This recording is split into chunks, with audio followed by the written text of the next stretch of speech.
Oh my god. As soon as I started recording, a bird took a massive dump on my windshield. Like, unbelievable. Hold on, let me wipe this off.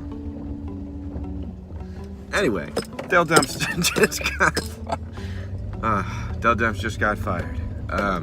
My thoughts on the situation. Oh my gosh. So, Dell Demps just got fired, and I guess, you know, people have been expecting this to happen. A lot of people have been calling for his head ever since AD requested a trade out of here. And, you know, I used to like Dell Demps for a long time, especially when he got us Boogie Cousins with, you know, in that trade for like Buddy Hield. And everybody was calling him a genius and like, all right, let's see what we can do with two superstars on the same team. You know, Boogie not being quite as good, but definitely elite. And you know, he was good in my mind for a while, and then this year, especially now that Anthony Davis is wanting to leave, we start to see, oh man, he really did screw us long term here. And but that said, I don't know that I would have made different decisions than he did, because if you think about it, all right, the way the NBA works is you have 7 years. When you draft a superstar, you basically got them for like 7 years until they can start realistically looking at other options without taking a massive pay cut, right? I think that's the way it worked. I'm no expert, but I don't know that I would have made any different decisions, because like, when you got a guy of the caliber of Anthony Davis, you're trying to get a championship out of that, right? So you do kind of have to have a win now mentality, and especially as those 7 years kind of roll on, and you're getting to the end of the 7 years, which probably, you know, I guess that this is the final year, and then last year getting Cousins. You know, I guess I get it, you know, but ultimately, when you gamble, you're kind of putting your job on the line,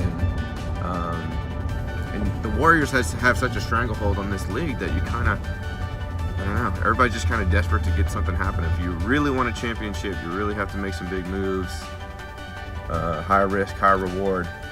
Unfortunately, it didn't work out, especially with the Boogie Cousins Achilles thing. You know, he ended up missing half of the 1 year we had him. That sucks. And then we got peanuts for him, if anything. I don't even think we got anything. I think he just walked. I can't remember if we actually got anything. If so, it wasn't much. We've only had 2 draft picks since 2012, which is the year that we got Anthony Davis and Austin Rivers. We've only had 2 first-round draft picks that entire time.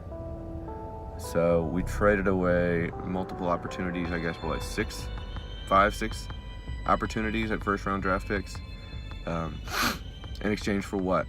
I couldn't even tell you.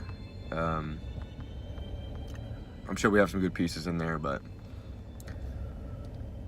you know, and I know every first-round draft pick isn't going to be good, and probably the majority of them don't end up being anything super special, but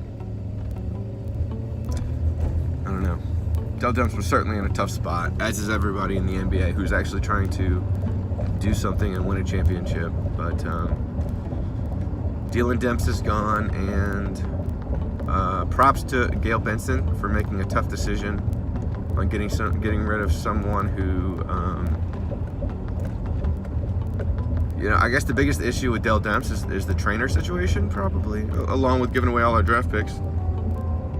Using NFL trainers to save money, as opposed to specialists for basketball injuries. I think we have one of the worst injury proneness. I don't know how to describe it, but I think we probably missed the most games due to injury of anybody in the league, or if not, we're like probably in the top and the worst 5 or 10 of people who missed the most games due to injury. And I know Anthony Davis seems pretty injury prone. I don't know. I feel like we have a lot more injuries than other teams, and yeah, hoping for the best. And I think that's everything I wanted to go over. Have a good one.